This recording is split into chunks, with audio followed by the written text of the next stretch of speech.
All right, if you live in the United States of America, there's like a 100% chance that you have a bunch of mattress stores in your city. At least if you live in a sizable city, there's at least, like I said, 100% chance you have a bunch of mattress stores around your city that nobody goes to. There's always one car in the parking lot, and you don't know how they are in business.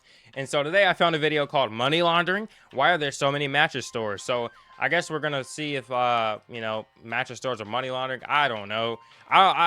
I would hope not, but I mean, I can think of about 7 stores in my city that I have never seen anyone walk in that are just there. So yeah, we're going to check it out. The video will be linked in the description below. Go check out my other channels and let's check it out. Since I started this channel, this has been by far and away the most requested topic of all time. Today we're talking about mattress stores and why they're absolutely everywhere, because let's face it, if you've been on the internet for like 5 minutes in the past 10 years, you've probably seen the memes or seen the Reddit threads or any other number of minutes in the past 10 years. You've probably Mattress Firm. They all are like this. There's nobody in there. Probably seen the memes or seen the Reddit threads or any other number of things where people are convinced that mattress stores are a front for laundering money, right? I mean, that's the only plausible explanation, because there's literally mattress stores across the street from mattress stores. You've been in a mattress store, you've never seen any other customers across the street. Look how many, there's, look how close these are. They're like one right across, there's 2 right across the street right here. From mattress stores. Why is there none over here? What city is this? It looks like New York or something. You've been in a mattress nation, because there's literally mattress stores across the street from. Yeah, this has to be New York, right? This is New York. Yeah, Brooklyn Bridge, yeah. Mattress stores. You've been in a mattress store. You've never seen any other customers there ever. The average person buys a new mattress once every 12 years. Why is there 17 mattress stores in a town that's got 30,000 people? It doesn't make any sense. So after receiving thousands of comments to look into it, I have finally looked into it, and I have come to the conclusion it absolutely is not money laundering, but they're definitely up to something. And to be honest with you, it's kind of genius, and we're going to up to nothing. Get into it right after that's what they're from our sponsor. Delete me. What is happening? Joe, go ahead. Show them your Christmas presents. My little Transformers. All right, get out of here. He just... All right, you guys know the deal. Delete me. Just take a shit on the floor. Subscription model. You give them money every it's thought internet. Give them dad's phone. No workers. Opinion. It's phone. If you want to give it a try, I'll have a link and a discount code down below. Let's get back to the video. Okay, mattress stores laundering money. I'm gonna be honest with you. I've avoided making this video for like several years now, because I've known the entire time that they weren't laundering money. I knew they were up to something, but that's pretty obvious. Knew it wasn't that, because it would be obvious. Face value, it didn't make any sense. And I knew that because I know what money laundering is, and the average person doesn't really know what money laundering is. They like kind of have a general idea and they know it's bad, so it just like is an easy plug and play answer to justify things that they don't understand. Okay, basically everything looks like a conspiracy theory if you don't know what the fuck you're talking about. That's pretty much what this amounts to.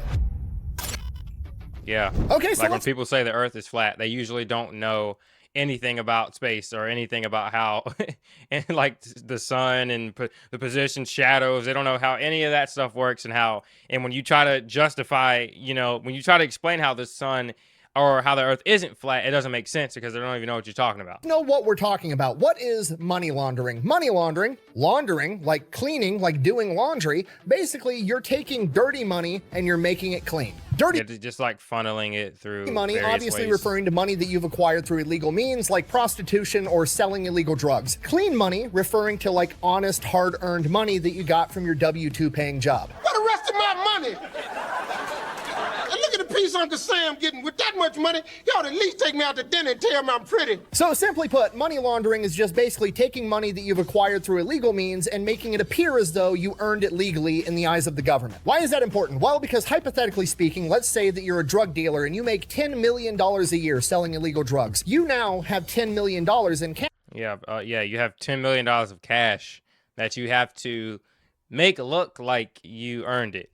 And you can't really do anything with it. You can't put it in the bank. You can't go buy a house. You can't go buy that Ferrari or that Lamborghini you wanted, because the second you start spending millions of dollars a year, the IRS is going to pop up and be like, what Where the fuck did you get all this money? You don't even have a job. And then they find out that you got it by slinging dope. You don't even have a job. They confiscate all your money. They throw your ass in prison. It's game over. So if you want to be able to spend all that dirty money, you got to clean it and pay taxes on it to make it appear as though you earned it honestly. And the way a lot of people have done that historically is they'll buy a laundromat or a car wash. They'll buy a business that has a very high volume of sales that isn't a very high dollar amount per sale, and then they can just artificially inflate the number of sales that they had. So for example, the TV show Breaking Bad, right? Walter White, the main character, he's dealing meth. He's making like $7 million a year. He needs to come up with a way to justify to the government how he made that money. So his wife buys a car wash, and then that car wash is how he claims that he earned all that income. And the car wash is totally a legit business. It's a real car wash. They're actually there. It has employees. They're washing cars, but his car wash only washes like say 20 cars a day, and he goes through and rings it up as though they washed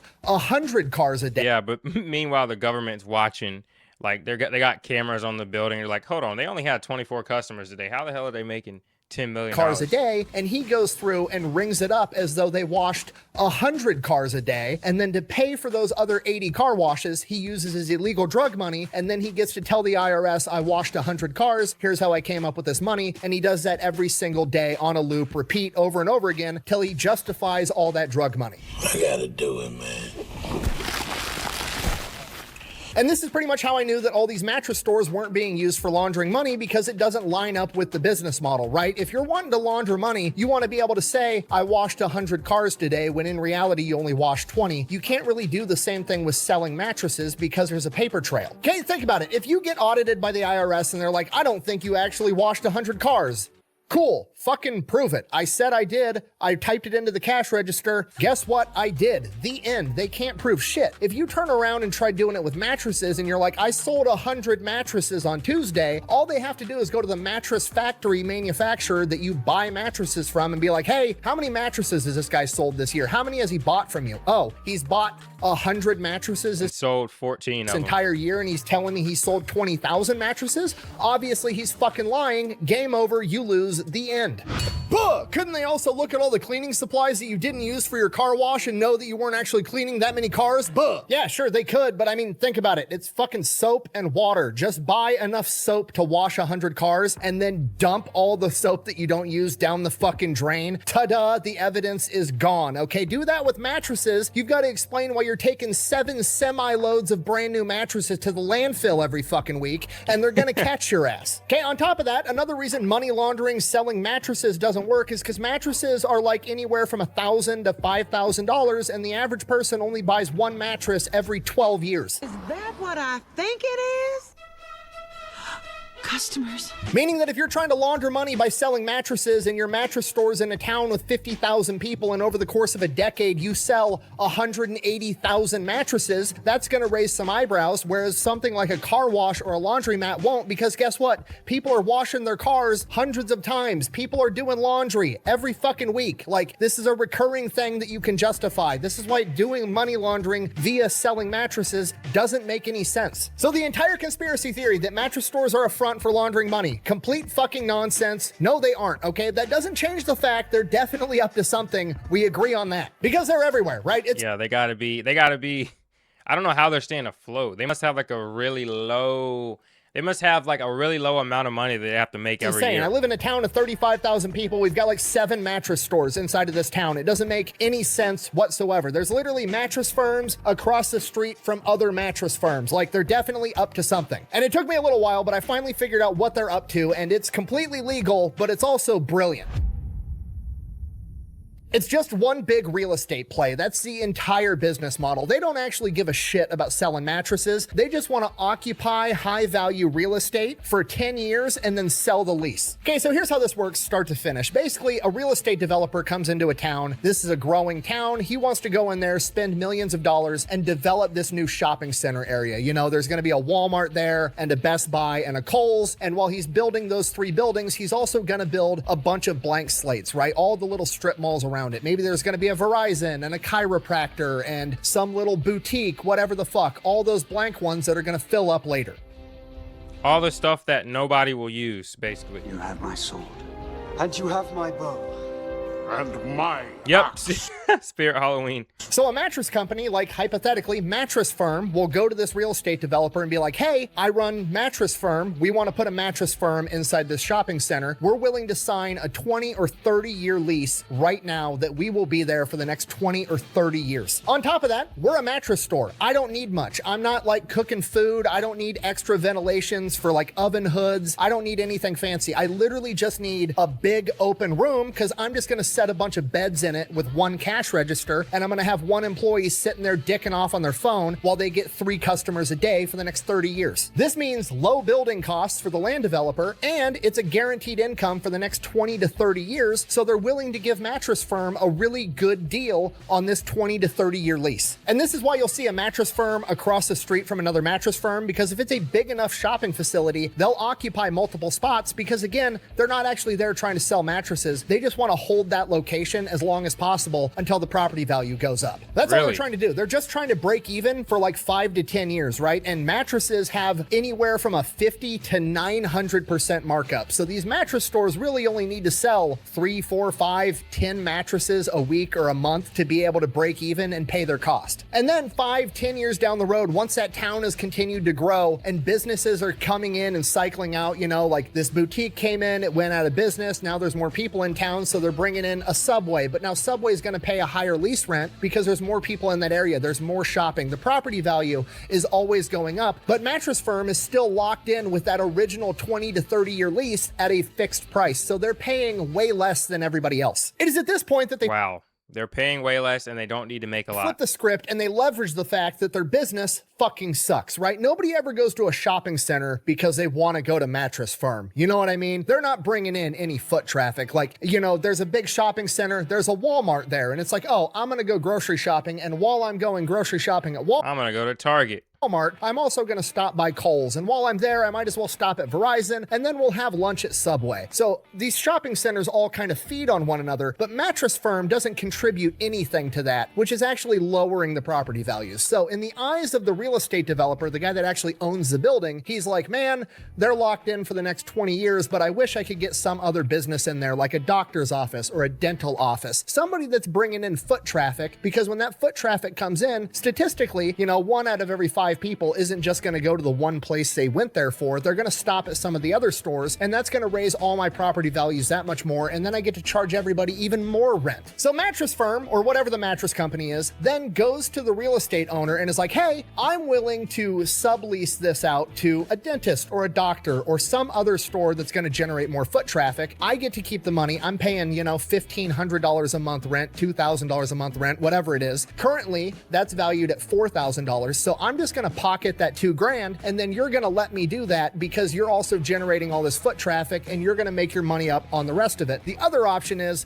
I'll just keep my Mattress Firm here for 20 fucking years and we can all suffer together. No. Don't like that. At this point, pretty much one of two things happens. The real estate owner agrees to let the mattress company do this, either letting them sublease or selling the lease outright for this discounted rate because they know that they're going to make money off the property values of increased foot traffic. Option B, that's not good enough for the real estate owner. They don't just want to make more money by increased foot traffic and increasing the rest of their property value. They also want to be able to charge fair market value on rent of that location. So instead of letting the mattress company make a bunch of money over the course of the next 2 decades by subleasing or selling the lease, they turn around and they're like, no, I'll just give you one big bulk sum of money so I can break the lease, then I can turn around and rent it for whatever I want. Basically, the real estate owner has to just pay them to leave. Like, the entire business model is just being like barnacles for shopping outlets. Like, I'm just gonna get here and I'm gonna fucking live here and survive and be a pain in the ass for everybody. And if you want me to leave, it's gonna cost you. Okay, but that's like the small case-by-case basis, right? That's not where the real money's getting made, right? You gotta realize there's a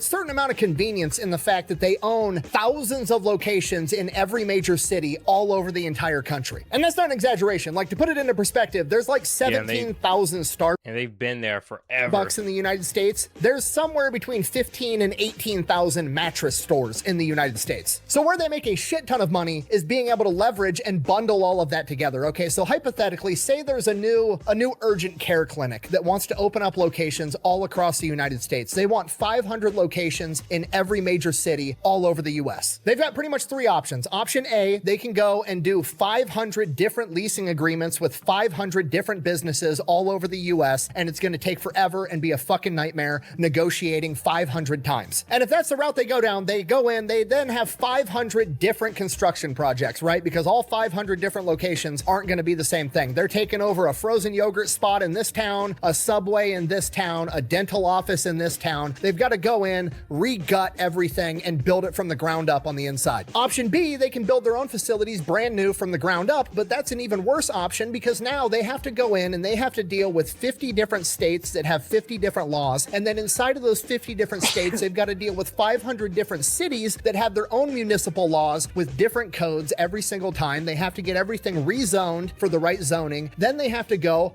build and construct it, and the entire thing is going to take years. Option C, they can go to this mattress company that's got retail locations in all 50 states and all the locations that they already want, and all their locations are, again, already gutted. It's just a it makes big, so much empty sense. fucking room. It's basically they get to move right in. Everything's already zoned. Everything's up to city code. They get to wheel out the mattresses, wheel their shit in. If they need to build a little something, they just throw it up in there and they can be up and going in a couple of months. And with these humongous deals where it's like hundreds of millions of dollars going into an investment, time is money. So they're willing to pay a humongous premium for the convenience that this mattress company is offering them. So mattress company makes a shit ton of money. Okay, that's it. That's the business model. They're not laundering money. They're basically scalping retail real estate. That's essentially the entire business model. Imagine you're playing Monopoly, except every spot on the board has a fucking mattress firm. And if you want to put a hotel there, you've got to buy mattress firm out. That's their plan. This is bullshit.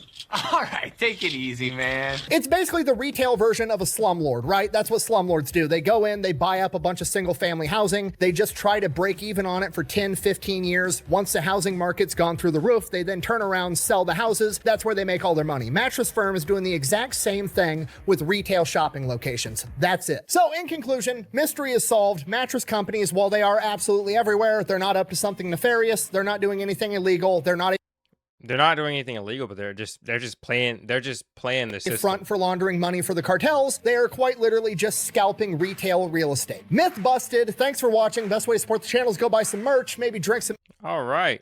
Banger video. I like this guy. I like his energy. So yeah, that was a banger video. So yeah, like we found out, they're not laundering money. They're just playing the system, like I said. So yeah, I hope you guys enjoyed. Be sure to check out my other channels. Check out this video if you want to watch it for yourself. Well, if you just watched it, why would you want to watch it again? You know, you already saw me watch it. But yeah, go check out my other channels. Until next time, peace out.